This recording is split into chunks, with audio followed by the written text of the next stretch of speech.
خلیل الرحمان کا آپریشن شروع ہو چکا تھا۔ باہر ان کا پورا خاندان جمع تھا۔ 3 گھنٹے ہو گئے تھے مگر ڈاکٹرز باہر نہیں آئے تھے۔ وہ سب ایک ساتھ بیٹھے ہوئے ایک دوسرے کو تسلی دے رہے تھے۔ دعا ان سب سے الگ تھوڑی دور ایک بینچ پہ اکیلی بیٹھی تھی۔ کوئی اس کے پاس آیا نہ وہ کسی کے پاس اٹھ کر گئی۔ صبح کے 5 بج گئے۔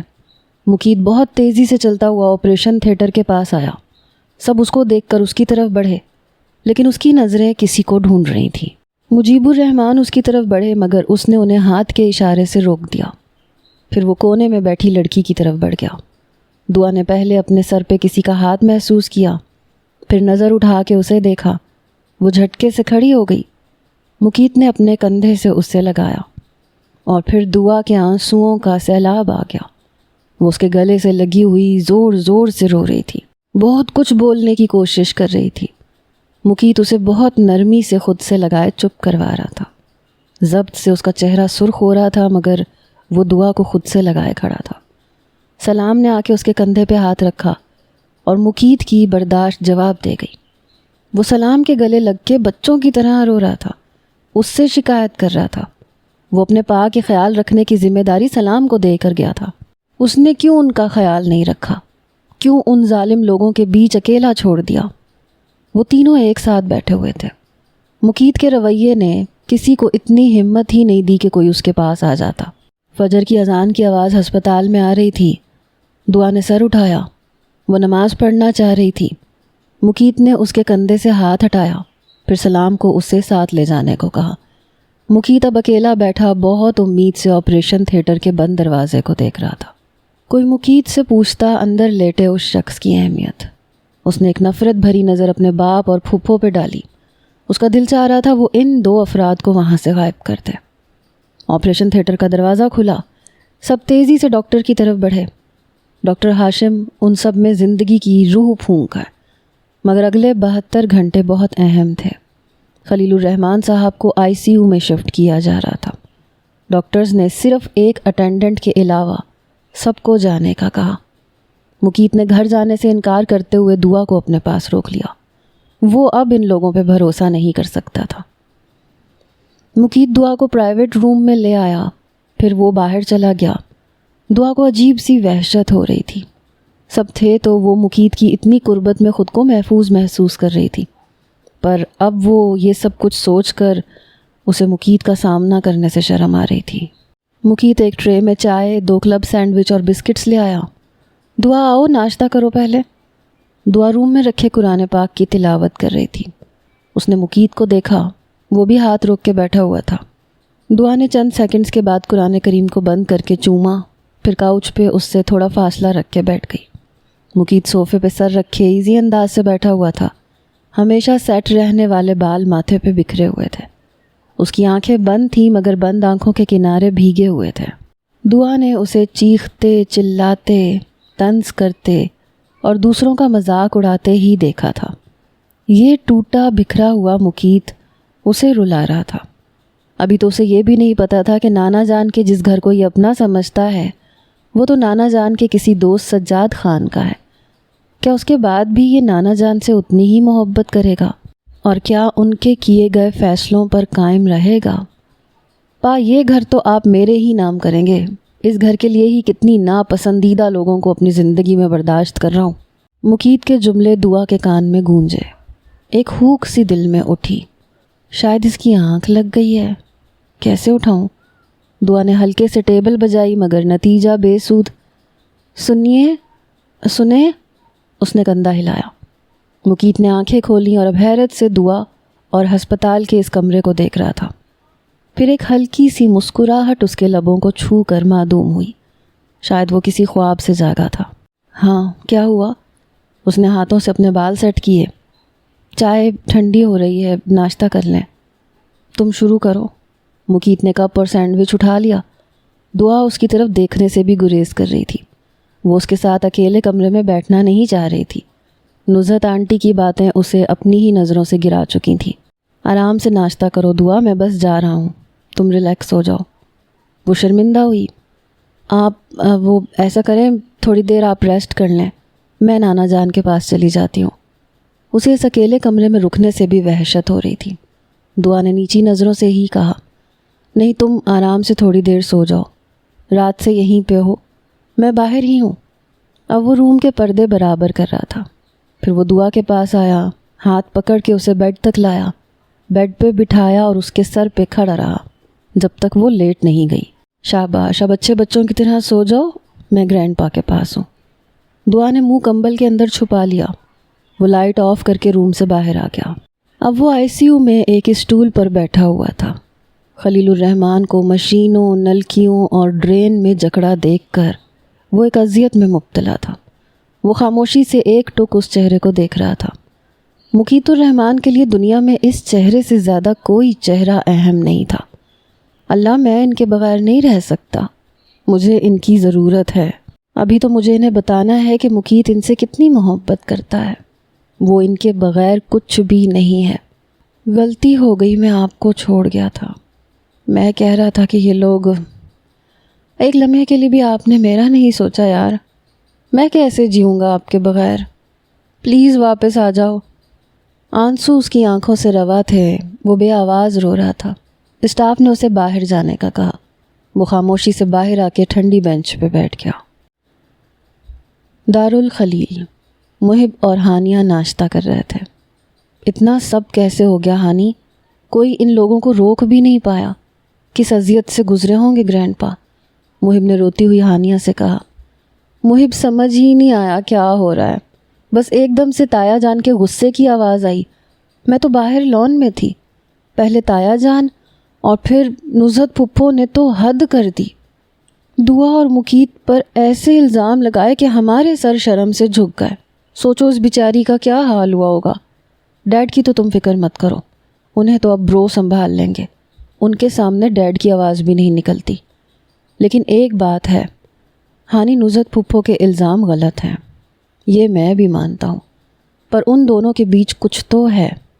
جبھی تو گرینڈ پا نے دعا کا نام لیا تھا، اور پھر دعا جس طرح سے برو سے ہسپتال میں ملی، گھر میں سب کے سامنے تو بہت ریزرو رہتی تھی۔ مجھے لگتا ہے گرینڈ پا، دعا اور برو، ان تینوں نے ہم سے کچھ چھپایا ہے۔ یہ شادی صرف ہمارے لیے سرپرائز ہے۔ کچھ تو گڑبڑ ہے۔ دعا کا برو کے گلے لگ کے رونا محب کے لیے دعا کا انداز ہضم کرنے والا نہیں تھا۔ اچھا، اور وہ جو تمہارا بھائی سارے خاندان کو چھوڑ کے اس کی طرف بڑھا تھا، اور ابھی صرف ایک اٹینڈنٹ رک سکتا تھا، اس نے زبردستی دعا کو روکا۔ مطلب اس ٹینس سچویشن میں بھی موصوف کو رومانس سوج رہا تھا۔ دعا اس کے ساتھ اکیلے نہیں رکنا چاہ رہی تھی۔ وہ میری گاڑی میں آ کے بیٹھ بھی گئی تھی، مگر وہ آیا اور ہاتھ پکڑ کے دعا کو لے گیا۔ اور میں تو یہاں اکثر ہوتی ہوں، میں نے دیکھا ہے دعا اس کے سائے سے بھی بچنے کی کوشش کرتی ہے، اور وہ آتے ہی دعا کو ڈھونڈتا ہے۔ گھننا منہ سے کچھ نہیں بولتا، پر مان لو پورا عاشق ہے تمہارا بھائی۔ ہانیہ شروع ہوئی تو پھر سناتی ہی چلی گئی۔ اچھا، تو فلرٹ تو نہیں کر رہے، شادی بھی تو کر رہے ہیں، اور ہم بھائی تو ہیں ہی عاشق، دل محبوب کے قدموں میں نچھاور کرنے والے، بس ایک ہی محبوب بنانے والے۔ محب نے اس کی طرف جھکتے ہوئے کہا۔ اچھا، اب زیادہ پھیلنے کی ضرورت نہیں ہے، جا کے ریسٹ کرو، میں بھی اب تھوڑی دیر سو رہی ہوں۔ ہانیہ جانے کے لیے اٹھی۔ ہاں سو جاؤ۔ اچھا پلیز مجھے 9 بجے تک لازمی اٹھا دینا، میں ہسپتال جا کے برو کو گھر بھیج دوں گا۔ ہاں ٹھیک ہے، میں بھی چلوں گی، ہانیہ کہتی ہوئی اپنے کمرے میں چلی گئی۔ برو آپ جائیں، یہاں میں ہوں یہاں پہ۔ محب اور ہانیہ آئے تھے، رحیم نے دونوں کے لیے کھانا بھیجا تھا۔ نہیں، جب تک پا کو ہوش نہیں آ جاتا ڈاکٹرز انہیں روم میں نہیں شفٹ کر دیتے۔ میں کہیں نہیں جا رہا، تم پریشان نہیں ہو، میں ٹھیک ہوں۔ وہ چاروں اس وقت روم میں تھے۔ پھپھو کہاں ہے؟ مقیت نے پوچھا۔ پتہ نہیں، ہم تو گرینڈ پا کے گھر پہ ہیں، وہاں پہ تو اب کوئی بھی نہیں ہے، محب نے بتایا۔ ٹھیک ہے محب، پھر تم دعا کو اپنے ساتھ لے جاؤ، کیونکہ یہ لوگ اب ایک ایک کر کے یہاں کا وزٹ کریں گے۔ میں ہوں یہاں، تم لوگ جاؤ۔ جب پا روم میں شفٹ ہو جائیں گے تو پھر ہم چاروں ٹائم سیٹ کر لیں گے یہاں رکنے کے لیے۔ ابھی میں ہوں۔ اچھا چلو ٹھیک ہے، پر ابھی کھانا تو کھاؤ۔ دعا جلدی سے نکالو یار، ہم نے بھی نہیں کھایا، رحیم نے جیسے ہی بنایا ہم لے آئے، ہانیہ نے کہا، اور پھر دعا کے ساتھ مل کر کھانا نکالا۔ وہ چاروں بہت خاموشی سے کھانا کھا رہے تھے۔ آیان ہاسپٹل آیا، مقیت ICU کے سامنے ہی بینچ پہ بیٹھا مل گیا۔ وہ بہت خاموشی سے اس کے برابر میں آ کے بیٹھ گیا۔ مقیت نے ایک نظر اپنے برابر میں بیٹھے ایان پہ ڈالی۔ دونوں بالکل خاموش تھے۔ کل جو کچھ بھی ہوا نہیں ہونا چاہیے تھا، لیکن یقین کرو مقیت، مجھے بالکل اندازہ نہیں تھا ممی ڈیڈی اس پلان کے ساتھ کراچی آئے تھے، اور جو کچھ انہوں نے تمہارے اور دعا کے لیے کہا، میں بہت شرمندہ ہوں۔ ایان نے سامنے دیکھتے ہوئے اپنی بات ختم کی۔ دعا کرو ہسپتال میں لیٹا یہ شخص ٹھیک ہو جائے، ورنہ یہ وعدہ ہے مقیت الرحمان کا، وہ کسی کو بھی نہیں چھوڑے گا۔ اور تم جانتے ہو ایان، مقیت اپنے مجرم کو معاف نہیں کرتا۔ خلیل الرحمان صاحب کو روم میں شفٹ کر دیا گیا تھا۔ اب وہ خطرے سے باہر تھے۔ دن کی ٹائمنگ میں دعا اور ہانیہ ان کے ساتھ رہتی تھیں۔ شام سے رات تک محب آ جاتا تھا، اور پھر پوری رات مقیت ان کے پاس ہوتا تھا۔ مجیب الرحمان، شکیل الرحمان اور نزہت بیگم دن میں چکر لگا لیتے تھے۔ وہ لوگ بہت شرمندہ تھے۔ دعا، نانا جان کی طبیعت کیسی ہے اب؟ رمشا آج دارالخلیل آئی ہوئی تھی۔ ہاں اب تو اللہ کے کرم سے بہت بہتر ہیں، کل انشاءاللہ گھر بھی آ جائیں گے، دعا نے خوش ہو کے بتایا۔ پھر دعا تم نے کیا سوچا ہے؟ میں نے کس بارے میں کیا سوچنا ہے؟ دعا نے ناسمجھی سے رمشا کو دیکھا۔ حارث سے میری منگنی ختم ہو گئی ہے، اب ہمارے درمیان میں کچھ نہیں ہے، رمشا نے بتایا۔ رمشا، میں پہلے بھی تمہیں کہہ چکی ہوں، آج آخری بار بتا رہی ہوں، میرا حارث بھائی سے کوئی تعلق نہیں ہے۔ تم ان سے منگنی رکھو یا ختم کرو، مجھے فرق نہیں پڑتا، اس لیے پلیز تم مجھ سے یہ بات نہیں کرو۔ ہاں ٹھیک کہہ رہی ہو، پر مجھے گلٹ ہوتا ہے یار، جیسے میں تمہارے ساتھ زیادتی کر بیٹھی ہوں۔ مجھے لگتا ہے میں تم دونوں کے بیچ میں آ گئی تھی، اسی لیے میں نے منگنی توڑ دی، کیونکہ تم حارث کی پہلی پسند ہو، وہ تمہیں بھول ہی نہیں پایا۔ رمشا، یہ منگنی تمہارا ذاتی معاملہ ہے، تم توڑو یا قائم رکھو، میں نہ پہلے کبھی حارث بھائی کو پسند کرتی تھی اور نہ اب، اور ویسے بھی اس مہینے کے اینڈ میں میری شادی فکس کر دی ہے نانا جان نے۔ دعا کی بات ادھوری رہ گئی۔ رمشا ایک دم بولی، دعا وہ فلرٹ کسی طرح بھی تم جیسی مخلص لڑکی کے قابل نہیں ہے، وہ ایک بہت لالچی، دولت کا بھوکا انسان ہے۔ اس نے مجھے خود بتایا ہے دعا کہ وہ صرف نانا جان کے مجبور کرنے پہ راضی ہوا ہے، ورنہ اسے تم میں کوئی انٹرسٹ نہیں ہے۔ وہ تو میرے پیچھے لگ گیا تھا، کچھ وقت کے لیے میں بھی اس کے سحر میں سب کچھ بھول گئی تھی، پر وہ ایک عیاش انسان ہے۔ اس نے مجھ سے کہا تھا کہ وہ مجھ سے صرف دوستی رکھ سکتا ہے، اس سے زیادہ کچھ نہیں، کیونکہ وہ نانا جان کو ناراض نہیں کر سکتا، اور پتہ ہے وہ اتنا لالچی ہے کہ اس نے مجھے باتوں میں الجھا کر یہ بات تک اگلوا لی کہ وہ فلیٹ تمہارا ہے اور تم نے ہمیں کرائے پہ دیا ہوا ہے۔ امی تو تمہارے لیے بہت پریشان رہتی ہیں، انہیں تو مقیت تمہارے قابل نہیں رکھتا۔ وہ کہہ رہی تھیں تمہاری ماما بہت غلط ہاتھوں میں تمہیں سونپ گئی ہیں۔ رمشا نے بہت سے رازوں سے پردہ اٹھایا، مگر دعا نے بہت چونک کر رمشا کو دیکھا تھا۔ کچھ اچانک ہی اس گفتگو میں کھٹکا تھا۔ رمشا، یہ میری قسمت میں لکھا تھا، میں خود کو حالات کے حوالے کر چکی ہوں۔ دعا نے تھک کر آنکھیں بند کی۔ یعنی تم ایک ایسے انسان کے ساتھ زندگی گزارو گی جو تمہیں پسند نہیں کرتا، جو ایک عیاش۔ رمشا، میں نے کہا نا، ختم کرو یہ بات، میں نانا جان کو ہرٹ نہیں کر سکتی۔ یہ سب چھوڑو، میں چائے بنانے جا رہی ہوں اور نانا جان کے لیے سوپ بھی تیار کرنا ہے۔ تم آ رہی ہو کچن میں یا تمہاری چائے کمرے میں ہی لے آؤں؟ دعا نے بات بدل دی۔ اسے آج پہلی بار رمشا کا چہرہ بہت اجنبی لگ رہا تھا۔ روم میں ہی لے آنا، باہر تو وہ ہانیہ بھی ہوگی، مجھے تمہاری یہ کزن بالکل پسند نہیں، رمشا نے منہ بنایا۔ مقیت ابھی آفس سے آیا تھا، لاؤنج خالی تھا، کچن سے آوازیں آ رہی تھیں۔ وہ بھی کچن میں آ گیا، مگر دعا کے بجائے ہانیہ کو دیکھ کر چونکا۔ یہ تم یہاں کیا کر رہے ہو؟ مقیت نے برا سا منہ بنایا۔ سلام اور ہانیہ دونوں ہلکے سے مسکرائے۔ السلام علیکم، پہلے سلامتی بھیجی۔ کچن میں کیا کرتے ہیں؟ ظاہر ہے کرکٹ تو کھیلنے سے رہی، سوپ بنا رہی ہوں گرینڈ پا کے لیے، ہانیہ نے بہت معصوم سی شکل بنا کے کہا۔ تو تم کیوں بنا رہی ہو؟ اور بات ادھوری چھوڑ کے ادھر ادھر دیکھا۔ تو اور کون بنائے گا؟ چائے بھی بنائی ہے، تم بیٹھو میں لے کے آتی ہوں۔ دعا کہاں ہے؟ آخر سوال کر ہی لیا۔ سلام نے نیچے منہ کر کے ہنسی روکی۔ وہ تو ہسپتال سے آئی ہی نہیں آج، گرینڈ پا نے روک لیا تھا۔ اب رات کو جب تم جاؤ گے تو وہ محب کے ساتھ واپس آئے گی۔ مقیت کو ایک دم کوفت سی ہوئی۔ اس ٹائم دعا کے ہاتھ کی چائے پینے اور اسے دیکھنے کی ایسی عادت تھی کہ اب جھنجھلاہٹ ہو رہی تھی۔ چائے دوں تمہیں؟ ہانیہ نے کہا۔ چلے گئے مقیت صاحب؟ سلام نے کب کی رکی ہنسی بحال کی۔ بیچارے کتنی امید سے کچن میں آئے تھے۔ ہانیہ بی بی آپ نے دل توڑ دیا۔ دل تو میرا اس کا منہ توڑنے کا چاہتا ہے۔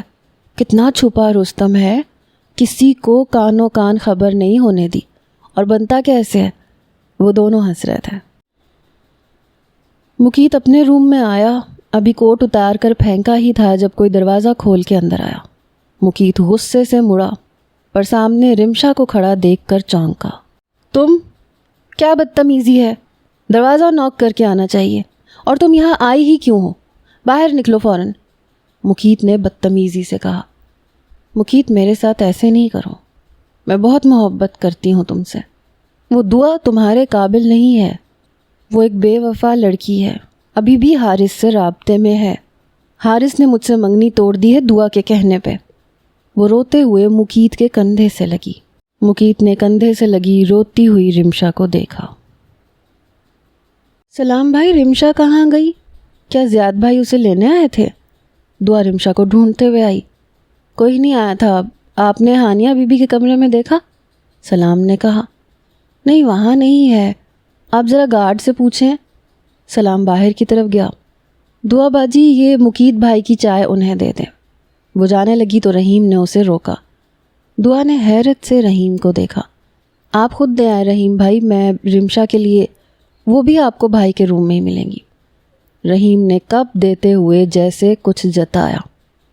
دعا نے کپ ہاتھ میں نہیں لیا، لیکن اب وہ مقیت کے بیڈ روم میں جا رہی تھی۔ ٹھیک ہے، آج یہ آنکھ مچولی بھی ختم ہو جائے۔ جہاں اتنے پردے اٹھ گئے ہیں، ایک اور صحیح۔ تم 1000 بار بھی کہو تو میرا ایک ہی جواب ہے، مجھے فرق نہیں پڑتا، اور 1 منٹ میں۔ دعا نے زور سے دروازہ کھولا اور اندر آئی۔ وہ دونوں ہی اسے وہاں دیکھ کر چونکے۔ رمشا نے مقیت کا ہاتھ پکڑا ہوا تھا، آنکھوں میں آنسو تھے۔ دعا ان کے قریب آئی، لیکن وہ رمشا کو نہیں دیکھ رہی تھی۔ وہ بہت حیرت سے مقیت کا کندھا دیکھ رہی تھی۔ اس کی وائٹ شرٹ پہ لپسٹک کا بہت واضح نشان تھا۔ تم گھر پہ ہو؟ ہانیہ نے تو مجھ سے کہا تھا تم محب کے ساتھ آؤ گی۔ مقیت نے حیرت سے سوال کیا۔ اوہ، تو اس لیے آپ اتنے آرام سے یہ سب کر رہے تھے؟ دعا نے بہت چبھتا ہوا سوال کیا۔ کیا مطلب، کیا کر رہا تھا میں؟ دماغ خراب ہے تمہارا؟ اور تم رمشا، میں نے کہا نا جاؤ یہاں سے۔ مقیت صرف ایک بار میری بات سن لو، میں تمہارے بغیر۔ دعا تم مقیت کو بتا دو نا، تم اس کے ساتھ نہیں رہنا چاہتی، صرف نانا جان کی وجہ سے مجبور ہو۔ دیکھو حارث نے بھی مجھے تمہاری وجہ سے چھوڑ دیا، اور اب مقیت بھی۔ رمشا تیزی سے دعا کے پاس آئی۔ وہ افسوس سے رمشا کو دیکھ رہی تھی۔ ابھی تھوڑی دیر پہلے رمشا مقیت کے بارے میں کیا کہہ رہی تھی، اور اب دعا کو اس وقت ان دونوں سے نفرت محسوس ہوئی۔ ہاں رمشا، میں اس شخص کے ساتھ نہیں رہنا چاہتی، مگر میں مجبور ہوں نانا جان کی وجہ سے، اس ناگوار بوجھ کو اٹھانے کے لیے۔ اور تم رمشا، چاہے حارث ہو یا یہ، مجھے ان دونوں سے کوئی غرض نہیں ہے، اس لیے مجھے اپنے معاملے میں مت گھسیٹو۔ دعا نے مقیت کو دیکھا جو اسے گھور رہا تھا۔ دعا مقیت کے پاس آئی، اس کے شولڈر پر اپنا ہاتھ رکھا، پھر اس کی آنکھوں میں دیکھتے ہوئے بولی، یہ شرٹ چینج کر کے نانا جان کے پاس جانا۔ آنکھوں سے داغ کی طرف اشارہ کیا۔ مقیت نے اپنی شرٹ کو دیکھا۔ ایک لمحے کے لیے اس کی آنکھوں میں حیرت آئی، اور پھر وہ رمشا پہ چیخا، 1 منٹ میں میرے گھر سے نکل جاؤ، میں صرف دعا کی وجہ سے تمہارا لحاظ کر جاتا ہوں، آج وہ بھی ختم، سمجھی؟ میری وجہ سے لحاظ کرتے تھے تو یہ سب نہ کرتے۔ مقیت صاحب، پہلے اسے بے وقوف بنایا، اب جان چھڑانے کے لیے میرا نام استعمال کر رہے ہیں۔ وہ بہت زور سے چیخی۔ مقیت نے حیرت سے اسے دیکھا۔ بس کریں، اور کتنی ایکٹنگ کریں گے؟ میں لعنت بھیجتی ہوں آپ پر اور اس نام نہاد رشتے پہ۔ دعا نے دونوں کو دیکھ کے کہا اور کمرے سے باہر جانے لگی۔ سن لیا مقیت، بڑے غرور سے تم نے میری محبت ٹھکرائی تھی، اپنی اس بیوی کے لیے جو لعنت بھیج گئی تم پر۔ رمشا نے اپنے آنسو صاف کیے۔ دعا کا ہینڈل پر رکھا ہاتھ کانپا۔ وہ جھٹکے سے رمشا کے سامنے آئی۔ کیا کہا تم نے؟ بیوی؟ بیوی؟ رمشا تو تم یہ جانتی تھیں، اور پھر بھی تم، اور میں آج تک اس دھوکے میں تھی کہ تم صرف اس لیے مقیت کی طرف بڑھی کیونکہ تم ہمارے رشتے سے آگاہ نہیں ہو، وہ رشتہ جو میں اکیلے میں بھی زبان پر لانے سے ڈر جاتی ہوں۔ دعا نے بہت افسوس سے رمشا کو دیکھا۔ مقیت کے چہرے پر ایک طنزیہ مسکراہٹ آئی۔ پھر اس نے رمشا کو دیکھا جیسے کہہ رہا ہو، ناٹک اب ختم کرو۔ پھر وہ اپنی شرٹ نکال کر باتھ روم میں چلا گیا۔ دعا، مجھے پہلے پتہ نہیں تھا، پر یہ شخص تمہارے قابل۔ بس رمشا، ایک لفظ اور نہیں، میں واقعی بہت بڑی بے وقوف ہوں۔ تم لاہور میں تھی مگر زیاد بھائی تو وہاں ہاسپٹل میں ہی تھے۔ میں نے کیسے سوچ لیا تمہیں کچھ پتہ نہیں؟ میں کیسے بھول گئی تمہاری نیچر؟ تمہیں تو میرے پاس کوئی بھی چیز پسند آ جائے تم وہ مجھ سے لے لیتی ہو، پھر چاہے تمہیں اس کے لیے کتنے جھوٹ بولو، کتنی سازشیں کرو۔ ہمیشہ سے میں خاموشی سے تمہیں وہ چیز دے دیتی تھی کیونکہ رمشا تم مما کے بعد واحد رشتہ تھی میرا۔ میں تمہیں کھونا نہیں چاہتی تھی۔ میں وہ چیزیں تم پر، ہماری دوستی پر قربان کر دیتی تھی کیونکہ مجھے محبت تھی تم سے رمشا۔ مجھ سے حارث بھائی نے پوچھا کیا میرا اور زیاد بھائی، رمشا خاموش ہو گئی کیونکہ اس وقت تک تمہاری منگنی ہو چکی تھی اور تم اور حارث بھائی بہت خوش تھے۔ میرے منہ سے نکلا ایک حرف تمہیں کسی کے سامنے سر اٹھانے کے قابل نہیں چھوڑتا، پر میں نے خود کو سمجھا لیا کہ یہ تمہارا نصیب تھا، تمہیں مل گیا۔ میں نے اپنی ہر وہ چیز جو تم نے مجھ سے چھین لی، میں نے پل بھر کے لیے اس کے لیے افسوس نہیں کیا رمشا۔ کچھ ایسی محبت کرتی تھی میں تم سے، پر یہ میرا شوہر تھا۔ ایک بار تو سوچا ہوتا میرے بارے میں۔ تم سب کچھ جانتے ہوئے بھی اس کے قریب ہوتی رہیں، اسے میرے خلاف کرتی رہیں، اور میں یہ سمجھتی رہی کہ تم ہمارے نکاح کے بارے میں نہیں جانتی۔ یہ مجھے کہتا تھا کہ تم مجھے چیٹ کر رہی ہو، مجھے استعمال کر رہی ہو، مگر میں نے اسے سب کے سامنے ذلیل کر دیا، اسے کبھی اپنے کسی معاملے میں بولنے سے منع کر دیا۔ دعا کی آنکھوں میں آنسو آ رہے تھے اور اب وہ زور زور سے روتے ہوئے بول رہی تھی۔ کیا کیا یاد نہیں آ گیا تھا؟ کیوں رمشا؟ آخر کیوں کیا میرے ساتھ؟ ہاں دعا، میں پہلے سے جانتی تھی۔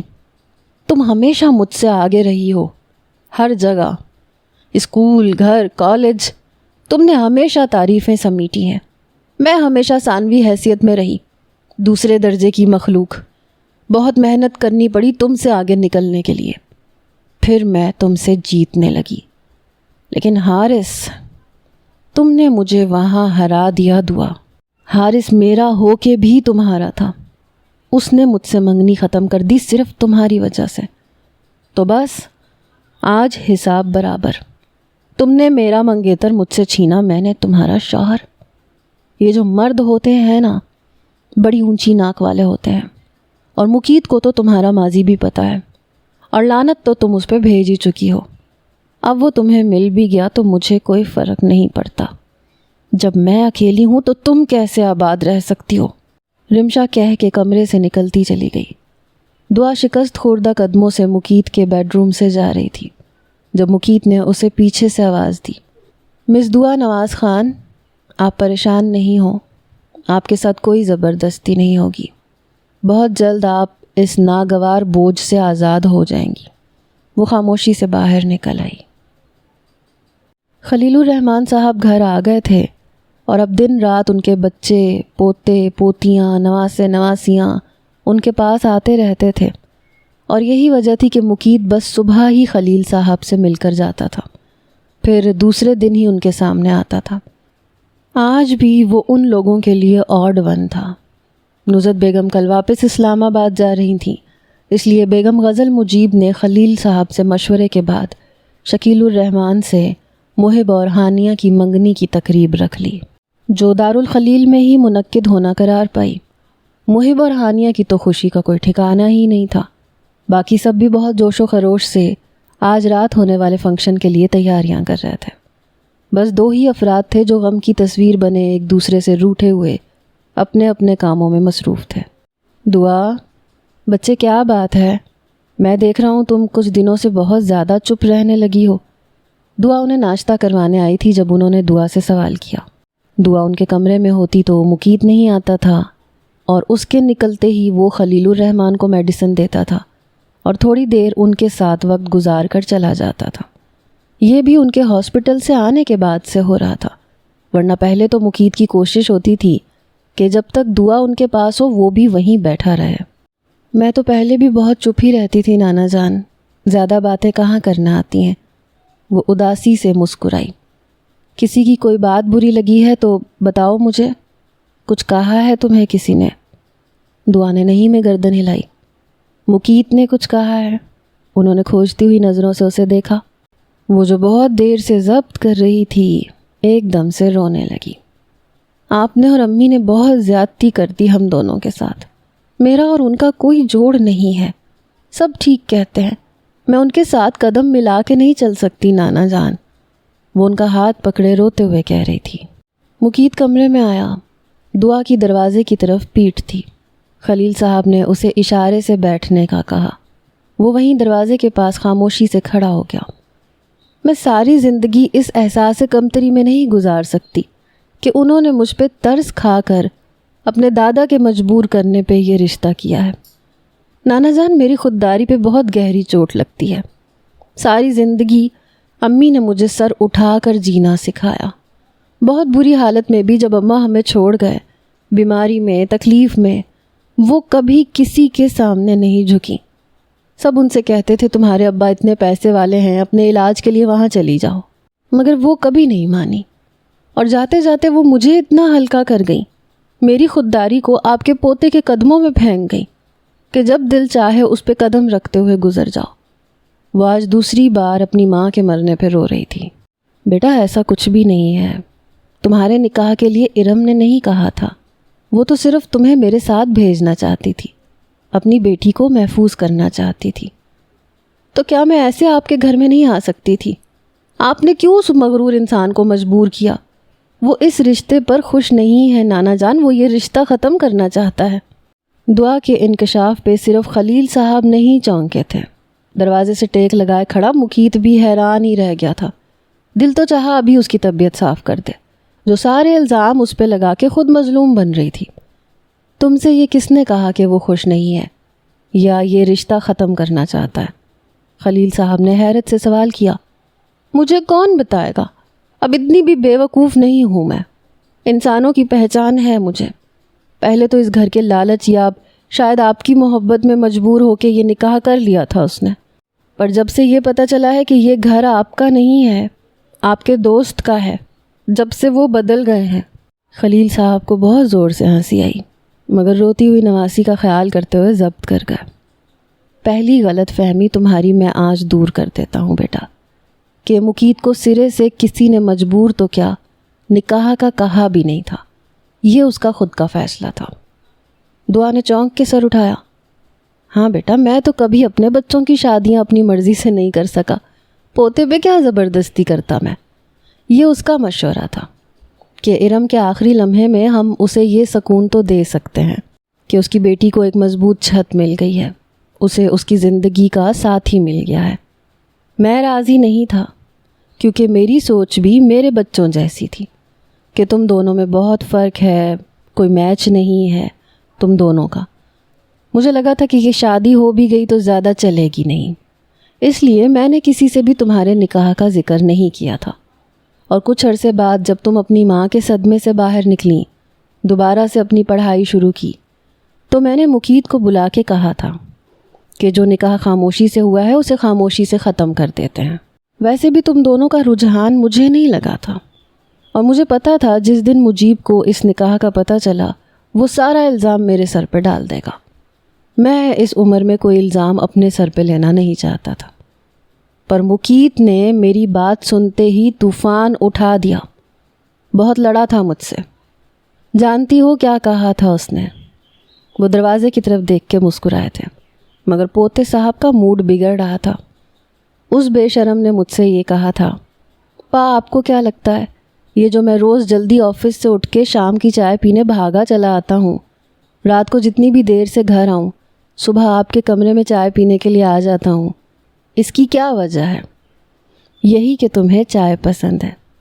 جی نہیں، مجھے چائے والی پسند ہے اور میں ساری زندگی اس کے ہاتھ کی چائے پینا چاہتا ہوں۔ صرف چائے پسند ہے تمہیں؟ انہوں نے مشکوک نظروں سے دیکھا۔ نہیں، پسند تو اور بھی بہت کچھ آ گیا اس میں، لیکن آپ سن سکیں گے؟ ایک لمبی لسٹ ہے، بتاؤں؟ سوچ لیں، غصہ تو نہیں کریں گے؟ آنکھ مار کے دوستوں کی طرح راز شیئر کیا۔ خلیل صاحب وہ باتیں یاد کر کے آج بھی بہت زور سے ہنسے تھے۔ وہ بہت گہرا ہے، اتنی جلدی کسی پر نہیں کھلتا۔ پر دعا بچے، وہ مغرور انسان دل کا بہت اچھا ہے، اسے بہت پرواہ ہے تمہاری، اور وہ یہ رشتہ قائم رکھنا چاہتا ہے۔ اور جہاں تک تعلق ہے اس گھر کا، تو بیٹا اسے کم مت سمجھو، کروڑ پتی باپ ہے اس کا، اور اب تو وہ خود بہت توپ چیز بن گیا ہے۔ اس گھر جیسے وہ 2 گھر اکیلا خرید سکتا ہے، بہت اونچی اسامی ہے وہ۔ انہوں نے پیار سے اس کے آنسو صاف کیے۔ ہاں تو مجھے نہیں چاہیے نا اتنا امیر آدمی۔ ہم ایسے کرتے ہیں نانا جان، آپ کے دوست کو ان کا گھر واپس کر دیتے ہیں اور ہم میرے فلیٹ پہ رہیں گے۔ میں آپ کو ان سے زیادہ اچھے سے رکھوں گی، اور ہر مہینے آپ کے بیٹوں کو آپ کے خرچے کے لیے فون بھی نہیں کرنا پڑے گا۔ اس امیر آدمی کو رہنے دیں جو آپ کا خرچہ تک نہیں اٹھا سکتا، ہر مہینے ماموں کو فون کر دیتا ہے۔ دعا نے گردن کو جھٹک کے کہا۔ مقید کا دل چاہا یہ گردن ہی دبا دے جو بات بات پہ ایک ادا سے جھٹکے جاتی ہے۔ اچھا، اگر ہم فلیٹ پہ رہیں گے تو ہمارا گزارا کیسے ہوگا؟ میرے بیٹے پیسے ہی نہیں بھیجتے، وہ مغرور بدتمیز آدمی بھی خرچہ اٹھاتا ہے میرا۔ میری تو میڈیسن کا خرچہ ہی ہزاروں روپے کا ہے۔ مسکرا کے کہا، تو میں جاب کروں گی، اور بینک میں بھی چند ہزار ہیں، اور ماما کی جیولری بھی ہے۔ اتنی غریب تو میں بھی نہیں ہوں نانا جان، گردن اکڑا کے کہا۔ اور یقین کریں آپ کو بہت عزت سے رکھوں گی، ان کی طرح باتیں نہیں۔ پا، اگر آپ دونوں نانا نواسی میرے گناہ بخشوا چکے ہوں تو میں اندر آ جاؤں؟ وہ بیڈ کے پاس آیا۔ یقین مانیے محترمہ، آپ کی اس دکھ بھری کہانی سے میں بہت متاثر ہوا ہوں۔ آپ کی خودداری اور ہمت کی دل سے قدر ہے۔ ابھی تھوڑی دیر پہلے تو ان آنکھوں سے آنسو بھی نکل رہے تھے۔ میں کبھی آپ کو بیچ میں نہیں روکتا، پر کیا ہے کہ مجھے آفس جانا ہے اور پا کی میڈیسن کا ٹائم نکل رہا ہے، اس لیے پلیز۔ اس نے دعا کو دروازے کی طرف اشارہ کیا۔ وہ جو پہلے ہی زمین پھٹنے کی دعا کر رہی تھی، شرم سے ڈوب مرنے کو تیار تھی، مقید کے اشارہ کرنے پہ کمرے سے بھاگی۔ نانا جان ہنس رہے تھے اور مقید کا موڈ ان کی ہنسی سے اور بگڑ گیا۔ اگر آپ ایسے ہی ہنستے رہے تو میں بھی کمرے سے چلا جاؤں گا۔ پا، بس بات سنیں، ہنستے ہوئے زہر لگ رہا ہے۔ خلیل الرحمن کے کہے نے مقید کو بھی مسکرانے پہ مجبور کر دیا۔ آؤ بھائی، سلام، کہاں تھے یار؟ خلیل صاحب نے ہنس کے سلام سے کہا، جو ناشتے کے برتن لینے کے لیے آیا تھا۔ رات کے لیے انتظامات کرنے ہیں، اسی کی لسٹ بنا رہا تھا۔ سلام نے جلدی جلدی برتن ٹرالی میں رکھتے ہوئے ایسی حرکت کی کہ مقید کے ہونٹوں پہ مسکراہٹ آ گئی۔ او، تو یعنی خبر پکی تھی۔ اچھا پا، میں چلتا ہوں، دیر ہو رہی ہے۔ وہ جلدی سے اٹھا۔ ارے بیٹھو، بات کرنی تھی رات کے فنکشن کے لیے، آج دیر سے آفس چلے جانا۔ مقید بابا کو جانے دیں، میں ہوں نا ابھی، محب اور ہانیہ بی بی بھی آنے والے ہیں، سب ہو جائے گا، سلام نے جلدی سے کہا۔ مقید کے چہرے پہ پھر مسکراہٹ آئی۔ پا، یہ لوگ سب کر لیں گے، ویسے بھی جو دل چاہے وہ کروائیں، جو آپ کی خوشی۔ اوکے باس، چلتا ہوں۔ مقید نے ان کے ماتھے پہ پیار کیا اور تیزی سے کمرے سے نکل گیا۔ سلام کا رکا ہوا سانس بحال ہوا، وہ ٹرالی وہیں چھوڑ کے جلدی سے باہر بھاگا۔ ارے یہ تو لے جاؤ سلام، کیا ہوا، سب خیر ہے؟ خلیل صاحب حیران ہوئے۔ فون کی بیل بجی، سلام کچن سے بھاگا، رحیم اس کے پیچھے کچن سے نکلا، مگر اس سے پہلے کہ سلام فون تک پہنچتا، دوسری طرف سے مقید نے چھلانگ لگا کے فون اپنے قبضے میں لے لیا۔ سلام کا سانس رک گیا، وہ مقید کی غیر موجودگی کنفرم کر چکا تھا۔ ہیلو، مقید نے پھولی ہوئی سانس سے کہا۔ اللہ خیر، بھاگتے ہوئے کیوں آتے ہیں؟ اچھا، وہ چنگیز خان چلا گیا؟ اسپیکر پر کسی لڑکی کی آواز آ رہی تھی۔ مقید نے سلام کو دیکھتے ہوئے کہا، ہاں جان، وہ چلا گیا، اب ہم کھل کے بات کر سکتے ہیں۔ مقید بابا، غلط بات ہے، آپ فون رکھیں، سلام نے جلدی سے کہا۔ ہائے اللہ! دوسری طرف فوراً سے فون رکھ دیا گیا۔ مقید نے فون رکھ کے سلام کو دیکھا۔ سلام نے گھور کے رحیم کو دیکھا، جس کے دانت ہی اندر نہیں جا رہے تھے۔ ساری آگ بھی اسی کی لگائی ہوئی تھی۔ رحیم کو مت گھورو، میں نے خود تمہیں پا کے فون کا پلگ نکالتے ہوئے دیکھا ہے۔ تو یہ وجہ تھی سلام صاحب کہ اڑتے ہوئے فون تک آتے تھے آپ؟ تیز آواز میں سوال کیا۔ ہاں تو کیا کروں میں، میری فکر کسی کو ہے ہی نہیں، خود ہی اپنے بارے میں سوچ لیا میں نے، سلام نے کہا۔ کون ہے یہ محترمہ؟ وہی اعظم صاحب کے گھر میں جو، سلام نے جملہ ادھورا چھوڑ کے مقید کے چہرے سے موڈ کا اندازہ لگایا۔ شکر مسکراہٹ ہے۔ او، تو تم نے یہاں سے رخصت ہونے کا پروگرام بنا لیا؟ کیوں جی، میں کیوں رخصت ہونے لگا؟ میں نے صاف کہہ دیا ہے وہ میرے ساتھ یہاں آئے گی۔ یعنی بات اتنی آگے پہنچ گئی اور ہمیں پتہ بھی نہیں چلا؟ میں بتانے والا تھا، اعتراف جرم کیا۔ کب، شادی کے بعد؟ مقید نے غصہ کیا۔ نہیں، صاحب کی طبیعت خراب ہو گئی تھی، پھر اس سے پہلے گھر میں سوما بی بی کی شادی چل رہی تھی۔ کب سے ہے یہ رابطہ؟ ایک اور سوال۔ بہت ٹائم ہو گیا، پر پہلے اس کی ماں نہیں مان رہی تھی، وہ اعظم کی بیوی کی وجہ سے، تو اس نے بات کرنا چھوڑ دی۔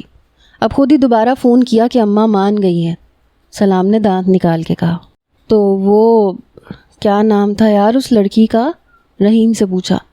سیما مقید بھائی، رحیم نے جلدی سے جواب دیا۔ ہاں سیما، اس کا کیا ہوا؟ ایک اور سوال۔ وہ تو جی بس خود ہی میرے پیچھے لگی ہوئی تھی، روز فون کرتی تھی، پھر میں نے سوچا چلو وہ نہیں تو یہ صحیح، شادی تو کرنی ہے نا۔ ابے تو کیا فواد خان ہے یہاں؟ ہم سے یہاں ایک لڑکی سیٹ نہیں ہو رہی، اور بھائی کے پاس آفرز لگی ہوئی ہیں، یہ نہیں تو وہ دیکھ لیں۔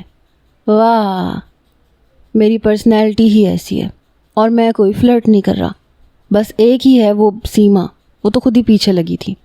اور تم نے اتنے سوال اس رحیم سے تو نہیں کیے؟ ہم دونوں سے چھوٹا ہے، ساری رات موبائل پہ لگا رہتا ہے، اور اس کی اماں نے شادی بھی کر دی ہے، اور تمہاری بھی پہلے اچانک سے نکاح کی خبر آئی اور اب اس مہینے ولیمہ بھی فکس ہو گیا۔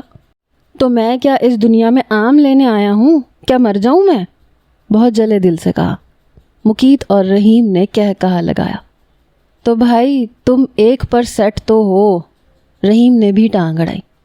بس یہی ڈن ہے، ڈن کریں، صاحب سے بات کر لیں، اعظم صاحب سے بات کریں، اب وہ انکار نہیں کریں گے، وہ اپنے گھر والوں کو صاف صاف کہہ چکی ہے، شادی کرے گی تو بس مجھ سے، سلام نے گردن اکڑا کے کہا۔ واہ کیا قسمت ہے یار، ایک ہم ہے۔ چلو خیر، کوئی اور حکم ہے تو وہ بھی دے دیں۔ حکم نہیں ہے، بس عرض کرنی تھی، میرا کوارٹر چھوٹا ہے تو شادی کے بعد کم پڑے گا۔ او اچھا، تو میں اپنا بیڈ روم خالی کر دیتا ہوں یار، کمرے کے آگے بالکنی اور اس کے آگے سمندر، دن رات سمندر کا نظارہ۔ حکم کریں بس آپ۔ نہیں، وہ آپ بس رحیم والا کمرہ مجھے عنایت کر دیں، یہ تو ویسے بھی رات کو گھر چلا جاتا ہے۔ چلو دیکھتے ہیں اس بارے میں، ابھی تو میں جا رہا ہوں، کر لو بات، عیش کرو یار۔ مقید ہنستے ہوئے باہر نکل گیا۔ ہاں جی، کیا قسمت ہے مقید صاحب آپ کی، آپ تو کسی بد دعا کے سائے میں ہیں۔ بڑی دل شکستگی سے گاڑی مین روڈ پہ ڈالی تھی۔ ہانیہ، نریمان، محب، آیان، سعد، آور، معاذ سبھی صبح سے دارالخلیل پہ دھاوا بول چکے تھے۔ ہانیہ نے اپنے ماموزاد کزنز نیلما اور کامران کو بھی انوائٹ کیا تھا۔ خلیل صاحب زیادہ چل پھر نہیں سکتے تھے، اس لیے ساری ینگ اینڈ بچہ پارٹی ان کے روم میں ہی جمع تھی۔ دعا کو بھی زبردستی ہانیہ روم سے باہر کھینچ لائی، اب زبردستی اس کے مہندی لگوا رہی تھی، بقول اس کے اگر میری منگنی ہے تو تمہاری بھی تو آج ڈیٹ فکس ہونی ہے۔ ہانیہ نے گرے نیٹ کی لانگ اسٹریٹ شرٹ پہنی ہوئی تھی جو اس کے ٹخنوں کو چھو رہی تھی۔ دوپٹے اور شرٹ پر انک بلو اور ڈل گولڈن ریشم اور اسٹون کا بہت بھاری اور خوبصورت کام تھا۔ Makeup, new haircut, اس چیز نے اسے بہت حسین بنا دیا تھا۔ آج شہد رنگ آنکھیں گرے رنگ میں رنگی الگ ہی بہار دکھا رہی تھیں۔ دعا تو بس اسے ہی دیکھے جا رہی تھی۔ ہانیہ آپی، سچی آپ بہت پیاری لگ رہی ہیں۔ محب بھائی تو آج بس گئے کام سے.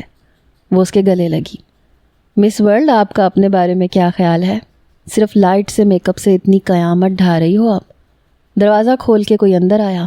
دونوں ہی پہلے چونکی، پھر محب کو دیکھ کر زور سے ہنسی. محب نے حیرت سے دونوں کو دیکھا. یہ آپ دونوں ابھی بھی پاگل ہوئی ہیں یا پہلے بھی ایسے دورے پڑتے رہتے ہیں؟ سوال بہت ہمدردی سے پوچھا گیا تھا، مگر وہ دونوں اور زور سے ہنسی. محب نے اب پھر گھور کے دیکھا. محب بھائی، آپ بہت ہینڈسم لگ رہے ہیں ماشاء اللہ، دعا نے کہا. وہ گرے 2 پیس کے اندر نیوی بلو شرٹ پہنے ہوئے تھا، بالکل ہانیہ کے ڈریس سے میچنگ تھی. بالوں کو بھی جیل لگا کے سیٹ کیا تھا. وہ تو خیر میں ہوں، پر یہ تم دونوں ہنس کیوں رہی تھی؟ اوہو، تمہارے اس طرح اچانک آنے پہ ہمیں کچھ یاد آ گیا تھا. ہانیہ نے جان چھڑائی. وہی تو پوچھ رہا ہوں، کیا یاد آ گیا تھا؟ تمہارا کھڑوس بھائی، ہانیہ نے کہا. خبردار لڑکی، اب تم صرف مجھے یاد رکھو. برو کے لیے یہ دعا ہے. دعا کی طرف دیکھ کے کہا، جس کی ہنسی ایک دم غائب ہوئی. ہاں تو ہم دونوں کو ہی یاد ہے. وہ دراصل ہم دونوں ایک دوسرے کی تعریف کر رہے تھے، تم اچانک اندر آ گئے. تو ایسے ایک دفعہ ہم دونوں ایک دوسرے کی تعریف کر رہے تھے تو وہ آ گیا تھا، اور وہ ہمارا مذاق اڑایا تھا بدتمیز نے. ہاں تو مذاق ہی اڑائیں گے، یہ کام ہم دونوں بھائی بہت اچھے سے کر سکتے ہیں، تو آپ دونوں کو یہ زحمت اٹھانے کی کیا ضرورت ہے؟ محب نے ہانیہ کو بہت پیار سے دیکھتے ہوئے کہا. اچھا زیادہ پھیلو نہیں، چلتے پھرتے نظر آؤ یہاں سے. کام سے ہی آیا تھا، تمہیں دیکھ کے سب بھول گیا. دعا، اب آپ کو گرینڈ پا بلا رہے ہیں، محب نے کہا. کیوں؟ اسے کیوں گرینڈ پا بلا رہے ہیں؟ ہانیہ مشکوک ہوئی. کام ہے کوئی، محب نے ہانیہ کو آنکھیں دکھائیں. دعا جانے لگی جب ہانیہ پیچھے سے بولی، گرینڈ پا کی بات سن کے جلدی آنا، تمہارے بال بنانے ہیں، اور نریمان کو بھی بھیجنا، مجھے بھی کچھ ضروری کام ہے. محب کو گھورتے ہوئے لفظ چبائے. وہ محب کی موجودگی کو اگنور کرتی ہوئی چوڑیاں پہننے لگی. جب ہنستا ہوا وہ اس کے سامنے آ کے کھڑا ہوا.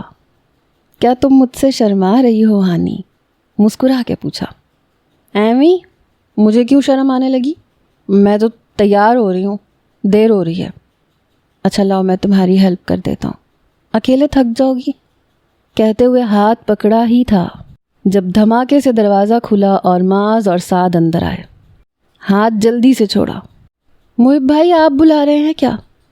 نہیں تو، محب نے حیرت سے کہا. وہ دعا آپی نے کہا کوئی ضروری کام ہے آپ کو، معاذ نے بتایا. نہیں بیٹا، مجھے آپ کی آپی سے کام ہے، اور وہ بھی بہت ضروری. آپ جاؤ، ہانیہ کو دیکھتے ہوئے کہا. لیکن ابھی وہ دونوں گئے نہیں تھے کہ پھر باری باری سب اندر آنے لگے، اور آتے ہی محب سے کام کا پوچھتے. نریمان سب سے لاسٹ میں آئی. ابھی وہ کچھ بولنے کے لیے منہ کھول ہی رہی تھی جب محب چیخا، نریمان، میں نے تمہیں نہیں بلایا، مجھے تم سے کوئی کام نہیں ہے. ہاں وہ تو مجھے پتا ہے، مجھے ہانیہ نے بلایا ہے، اس کا دوپٹہ سیٹ کرنا تھا نا. اور تم نکلو یہاں سے، گرینڈ پا بلا رہے ہیں تمہیں، نریمان نے کہا. تم سے دعا نے کہا ہے نا کہ گرینڈ پا مجھے بلا رہے ہیں، وسوخ سے کہا. ہاں تمہیں کیسے پتہ چلا؟ بہت معصومیت سے جواب دیا. ہانیہ بہت زور سے ہنسی. تمہیں تو میں بعد میں دیکھتا ہوں، پہلے اس دعا کی خبر لیتا ہوں، کس بات کا بدلہ لیا ہے مجھ سے. وہ غصے میں کمرے سے نکلا تھا. محب نے ہانیہ کو رنگ پہنائی. سب کی تالیوں اور چھیڑ چھاڑ کا جواب بھی دیتا رہا. سب خلیل الرحمن کو کہہ رہے تھے کہ اب دارالخلیل میں محب اور ہانیہ کے ایک ساتھ آنے پہ پابندی لگائی جائے. کیوں بھائی گرینڈ پا، آپ ایسا بالکل بھی نہیں کریں گے.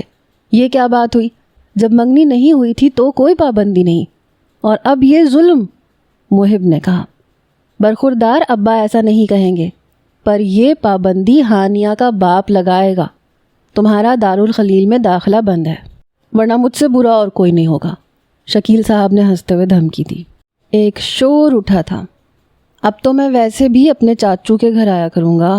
وہ بھی محب تھا، ہنس کے اجازت چاہی. میں بھی سوچ رہی ہوں کچھ دنوں کے لیے گرینڈ پا کے پاس آ جاؤں، نریمان نے بلند آواز سے کہا. کامران جو ہانیہ کے قریب ہی بیٹھا تھا اس کے کان میں بولا، جب یہ آئیں تو مجھے بھی بلا لینا. ہانیہ نے گھور کے دیکھا. تو کیا کروں، اس پری پہ تو ایک جن عاشق نکلا. دعا کی طرف حسرت سے دیکھا. سوچ رہا ہوں یہ آخری پری بچی ہے دارالخلیل کی، اسی کو قبضے میں لے لوں.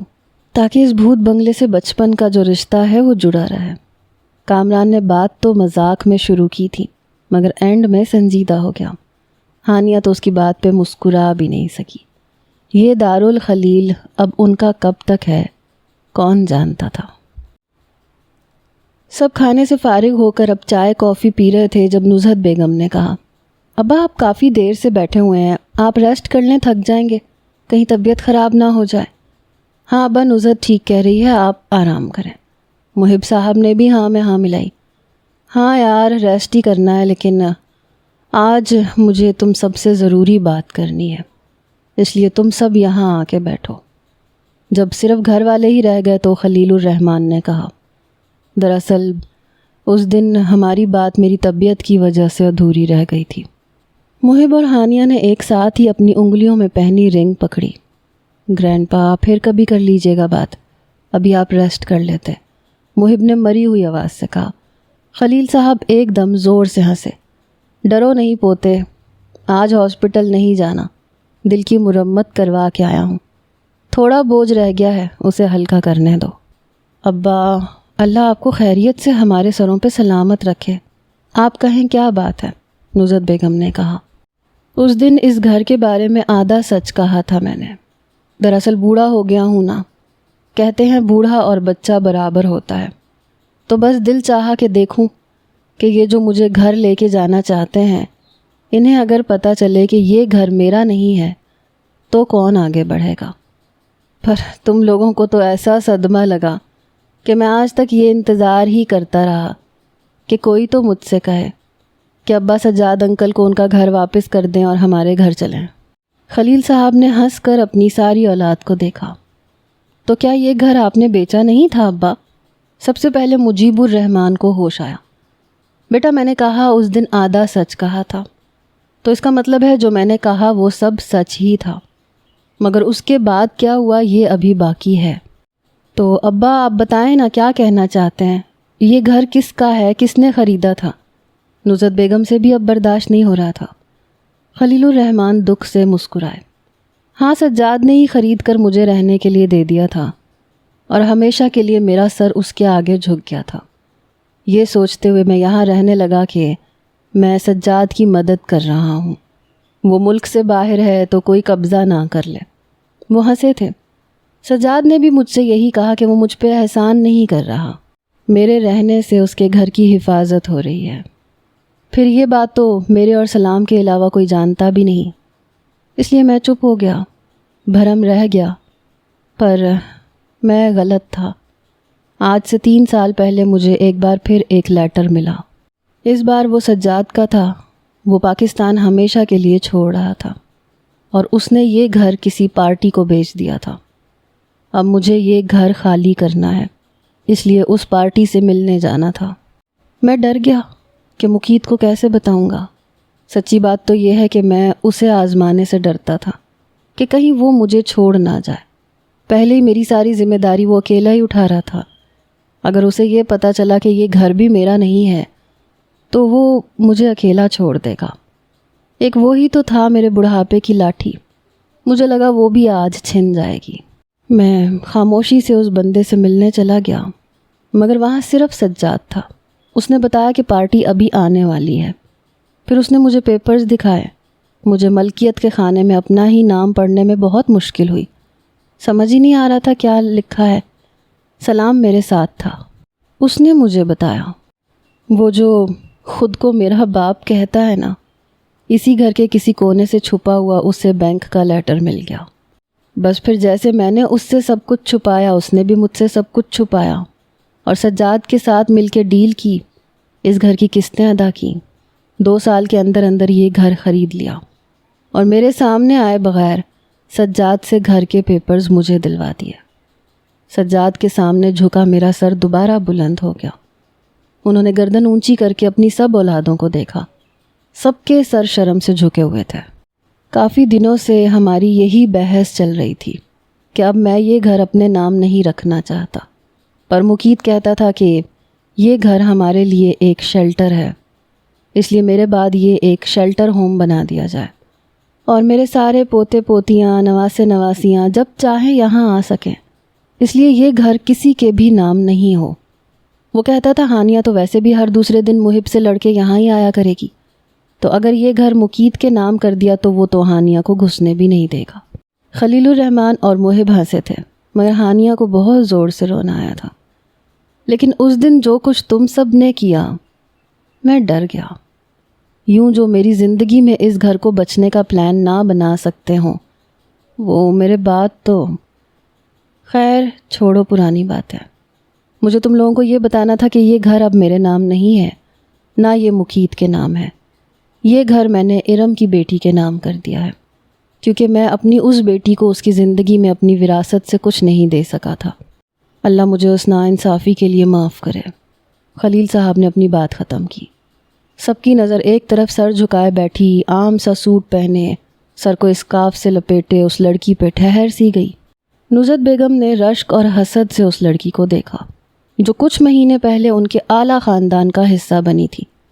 مگر کیا قسمت تھی اس کی، پہلے خاندان کا سب سے شاندار لڑکا آرام سے اس کے نصیب میں آ گیا، اور اب یہ کروڑوں کی مالیت کا گھر۔ ہانیہ سب سے پہلے اس کے گلے لگی۔ شکر ہے یہ گھر اس چنگیز خان کے نام نہیں ہوا، ورنہ وہ سب سے پہلے میرا اس گھر میں داخلہ بند کرتا۔ وہ روتے ہوئے ہنسی تھی۔ باری باری سب نے ہی اسے گلے لگا کے مبارکباد دی۔ بیگم غزل مجیب نے اسے گلے لگایا، پھر اس کے دونوں گالوں پہ پیار کیا۔ وہ تھوڑا جھجکی۔ میں تمہیں اس گھر کی مبارکباد نہیں دوں گی، یہ گھر، یہ دولت، یہ تو کوئی بھی دے دیتا ہے۔ تم بہت خوش قسمت ہو دعا، تمہیں وہ شخص ملا ہے جو تمہیں بہت عزت دے گا، تمہارے سر کی چادر کبھی اترنے نہیں دے گا۔ انہوں نے اپنے آنسو صاف کیے۔ دعا اس بھرے مجمع میں آج پھر کسی اپنے کو تلاش کر رہی تھی، اور وہ آج بھی ان کے ساتھ نہیں تھا۔ رات 2 بجے مقید کی کار دارالخلیل کے اندر داخل ہوئی۔ گھر میں سناٹا تھا۔ وہ کار میں ہی بیٹھا اس گھر کو دیکھ رہا تھا۔ آج وہ ہمیشہ سے زیادہ اداس تھا۔ محب کی انگیجمنٹ میں وہ شرکت کرنا چاہتا تھا۔ محب بھی کتنا فون کر رہا تھا، پر اس نے بہت مشکل سے اس بات پہ راضی کیا کہ کل وہ اسے اور ہانیہ کو ڈنر کسی اچھے ریسٹورنٹ میں کروائے گا، اور پھر ان کی پسند کا گفٹ بھی دلوائے گا۔ محب خوش ہو گیا، پر مقید خود بہت اداس ہو گیا تھا۔ وہ جو دنیا کا سامنا ہمیشہ سر اٹھا کر کرتا تھا، اپنے خاندان کے لوگوں سے ڈرتا تھا۔ ان کی زبانوں سے اسے خوف آتا تھا۔ اس کا احساس کمتری اسے کبھی سر اٹھانے دے گا؟ اس کی ماں کا حوالہ اسے ہمیشہ اپنوں سے چھپنے پہ مجبور کر دیتا تھا۔ وہ آج بھی ان کے لیے گھر سے بھاگی ہوئی ماں کا بیٹا تھا، جس نے اپنے بیٹے کا بھی خیال نہیں کیا تھا۔ وہ تھک کے گاڑی سے نکلا۔ گھر پورا اندھیرے میں ڈوبا ہوا تھا، مگر لاؤنج کا ٹی وی چل رہا تھا۔ اسے حیرت ہوئی، سلام سے بے احتیاطی نہیں ہوتی تھی، شاید کوئی ابھی بھی ٹی وی دیکھ رہا ہوگا۔ وہ ریموٹ دیکھ رہا تھا ٹی وی بند کرنے کے لیے، مگر ملا ہی نہیں۔ وہ کچن میں چلا گیا، اپنے لیے چائے بنا کے لے کے آیا، اور پھر ٹی وی کے سامنے بیٹھ گیا۔ آ گئے آپ، میں آپ کا ہی انتظار کر رہی تھی۔ دعا اس کے سامنے آ کے کھڑی ہوئی۔ مقید نے دیکھا اسے، وہ ہمیشہ بہت سادہ سے حلیے میں رہنے والی آج پہلی بار اس کے سامنے اس طرح سے آئی تھی۔ میرون کلر کے شیفون کے ٹخنوں تک چھوتی ہوئی فراک، جس پہ ہم رنگ کڑھائی کیا ہوا لمبا سا دوپٹہ، لیکن آج وہ سر پر نہیں تھا۔ آنکھوں کو مزید قاتل بنانے کے لیے کاجل بھی لگایا ہوا تھا۔ مقید کو حیرت ہوئی، کیونکہ وہ ہر وقت اپنا سر کور رکھتی تھی، پر آج لمبے ریشمی بال ایک سائیڈ پہ کیے وہ مقید کا صبر آزما رہی تھی۔ میں کچھ پوچھ رہی ہوں آپ سے، دعا نے کہا۔ تمہیں کیا لگتا ہے؟ الٹا سوال آیا، یعنی موڈ ابھی بھی خراب تھا۔ یہ نانا جان نے مجھے دیے ہیں، پر یہ مجھے نہیں چاہیے۔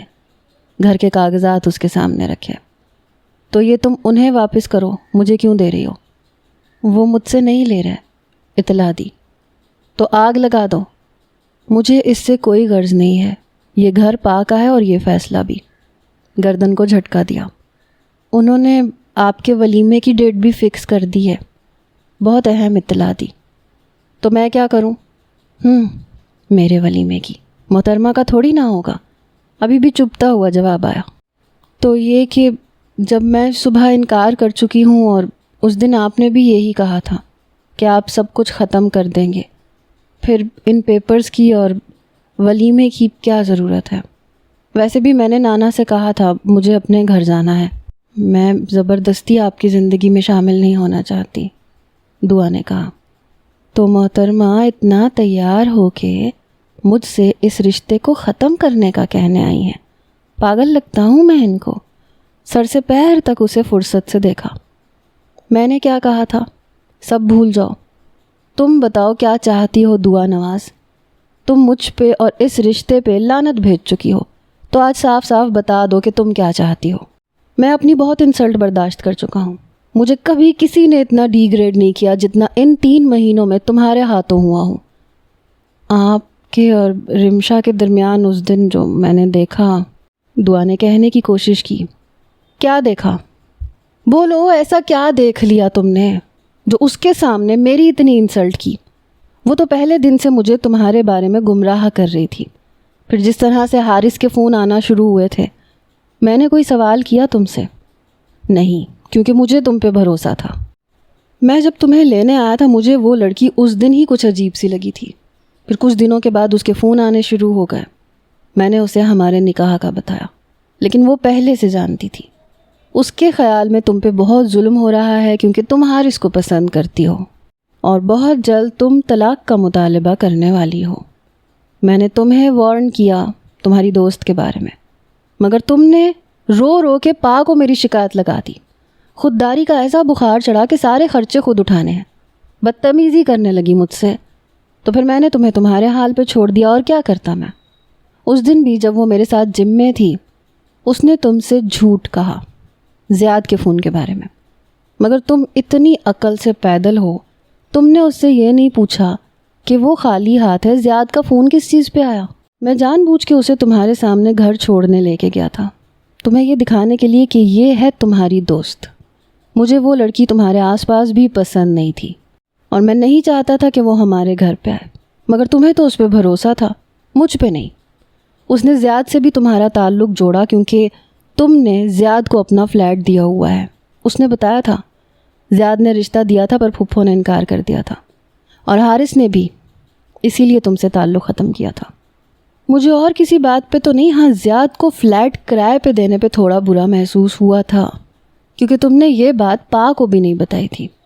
اور پھر پھپھو کے انتقال کے وقت زیاد جس طرح سے تمہارے قریب تھا اور اس کی امی جس طرح سے تمہارا خیال رکھ رہی تھیں، مجھے تھوڑا عجیب لگا تھا، لیکن میں نے کوئی، آپ مجھ پہ شک کر رہے ہیں، وہ بھی زیاد بھائی کے لیے؟ میرے اللہ، آپ! دعا نے رونا شروع کر دیا۔ یا وحشت، میں نے کب شک کیا؟ میں نے کچھ کہا ہے تم سے؟ میں صرف یہ کہہ رہا ہوں کہ مجھے اچھا نہیں لگا تھا، لیکن میں نے پھر بھی کبھی یہ رشتہ ختم کرنے کا نہیں سوچا۔ میں تمہاری طرح نہیں ہوں جس کی ہر بات شروع ہی مجھے چھوڑ دو سے ہوتی ہے، مقیت نے غصے سے کہا۔ ہاں تو کیا غلط کہتی ہوں میں؟ ترس اور ہمدردی میں جوڑے گئے رشتے زیادہ دیر قائم نہیں رہتے، دعا نے جھنجھلا کے کہا۔ اسے پتہ نہیں کیوں اب سامنے بیٹھے شخص پہ غصہ آ رہا تھا، جو نانا جان کے سامنے تو محبت کا اظہار کر سکتا ہے پر مجھ سے نہیں کہہ سکتا۔ یہ ٹھیک ہے کہ یہ فیصلہ میں نے اس وقت پھپھو کی ہمدردی میں کیا تھا۔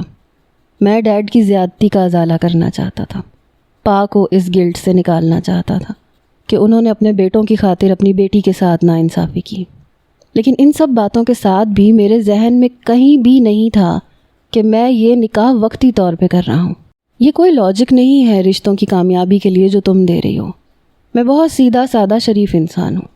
میں نے پا سے بھی کہا تھا کہ ایسی حسین اور خوبصورت ہمدردیاں میں 3-4 اور بھی کر سکتا ہوں۔ مقیت نے دعا کے جھکے ہوئے سر کو دیکھتے ہوئے بہت معصومیت سے کہا۔ اس کے ریشم جیسے لمبے بال اس کی پشت پہ پھیلے ہوئے تھے۔ بہت مشکل تھا اس لڑکی سے دستبردار ہونا۔ سر ایک جھٹکے سے اوپر ہوا۔ پوری گفتگو میں صرف یہ 3-4 لفظ ہی سمجھ میں آیا۔ ہاں تو کس نے روکا ہے آپ کو؟ کر لیں۔ وہ نیلما، رمشا، شیزا، نرمان اور بھی پتہ نہیں کتنی ہوں گی، مجھے تو بس یہی نام پتہ ہے، غصے سے کہا۔ واہ بھائی، بڑی لسٹ یاد ہے، پر نرمان خدا کا خوف کرو، کبھی بھی نہیں، کبھی بات بھی نہیں کی اس سے۔ کزن ہے میری اور بہت چھوٹی بھی ہے، میں اپنے خاندان کی لڑکیوں کو اس نظر سے نہیں دیکھتا۔ ہاں تو باقی تو ہیں نا، اور میں بھی تو خاندان کی ہوں اور نریمان سے بھی چھوٹی ہوں، تو پھر مجھ سے کیوں؟ دماغ خراب ہے میرا اس لیے۔